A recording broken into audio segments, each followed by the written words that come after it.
अब आपको पश्चिम बंगाल के सिंगरूर लिए चलते हैं, जहां प्रधानमंत्री नरेंद्र मोदी संबोधित करे, सुनवाते हैं। ऐसे एक ट्रेन तो मेरे संसदीय क्षेत्र काशी बनारस की बंगाल से कनेक्टिविटी को और मजबूत करेगी। इसके अलावा दिल्ली और तमिलनाडु के लिए भी अमृत भारत एक्सप्रेस ट्रेन शुरू हुई है। यानी पश्चिम बंगाल की रेल कनेक्टिविटी के लिए बीते 24 घंटे अभूतपूर्व रहे हैं। शायद गत 100 साल में 24 घंटे में इतना काम नहीं हुआ होगा। साथियों, बंगाल में वाटरवेज के लिए अनेक संभावनाएं हैं। केंद्र सरकार इस पर भी काम कर रही है।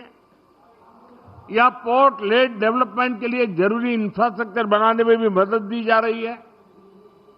थोड़ी देर पहले पोर्ट और नदी जलमार्ग से जुड़े प्रोजेक्ट का शिलान्यास और उद्घाटन हुआ है।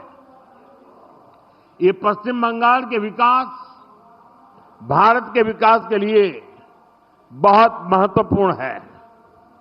ये वो पिलर है जिनके ऊपर पश्चिम बंगाल को मैन्युफैक्चरिंग, ट्रेड और लॉजिस्टिक का एक बड़ा हब बनाया जा सकता है। मैं आप सभी को इन प्रोजेक्ट्स के लिए बहुत बहुत बधाई देता हूं। साथियों, जितना हम पोर्ट और उससे जुड़े इकोसिस्टम पर बल देंगे, उतना ही अधिक रोजगार यहां पैदा होगा। केंद्र सरकार द्वारा बीते 11 वर्षों में श्यामा प्रसाद मुखर्जी पोर्ट की कैपेसिटी एक्सपेंशन पर बहुत बड़ा निवेश किया गया है। इस पोर्ट की कनेक्टिविटी को बेहतर बनाने के लिए सागरमाला स्कीम के तहत भी सड़कें बनाई गई हैं। इसका परिणाम आज हम सब देख सकते हैं। बीते वर्ष कोलकाता पोर्ट ने कार्गो हैंडलिंग के नए रिकॉर्ड बनाए हैं। साथियों, बालागढ़ में बनने वाला extended port gate system Hooghly और आसपास के इलाकों के लिए नए अवसरों का द्वार खोलेगा। इससे कोलकाता शहर में ट्रैफिक और लॉजिस्टिक का दबाव कम होगा। गंगा जी पर जो जलमार्ग बना है, उसके जरिए कार्गो मूवमेंट और बढ़ेगा। ये पूरा इंफ्रास्ट्रक्चर हुगली को वेयरहाउसिंग और ट्रेडिंग हब बनाने में मदद करेगा।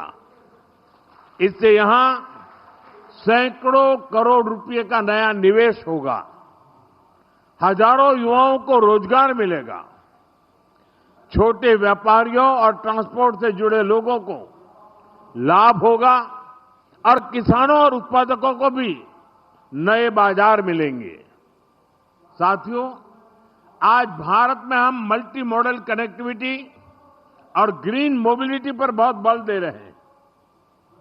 सीमलेस ट्रांसपोर्टेशन संभव हो सके, इसके लिए पोर्ट, नदी जलमार्ग, हाईवे और एयरपोर्ट्स, इन सभी को आपस में कनेक्ट किया जा रहा है। इससे लॉजिस्टिक कॉस्ट और ट्रांसपोर्टेशन में लगने वाले टाइम दोनों में कमी आ रही है। साथियों, हमारी कोशिश ये भी है कि हमारे ट्रांसपोर्ट के माध्यम नेचर फ्रेंडली भी हो। हाइब्रिड इलेक्ट्रिक नाव से रिवर ट्रांसपोर्ट और ग्रीन मोबिलिटी दोनों को बल मिलेगा।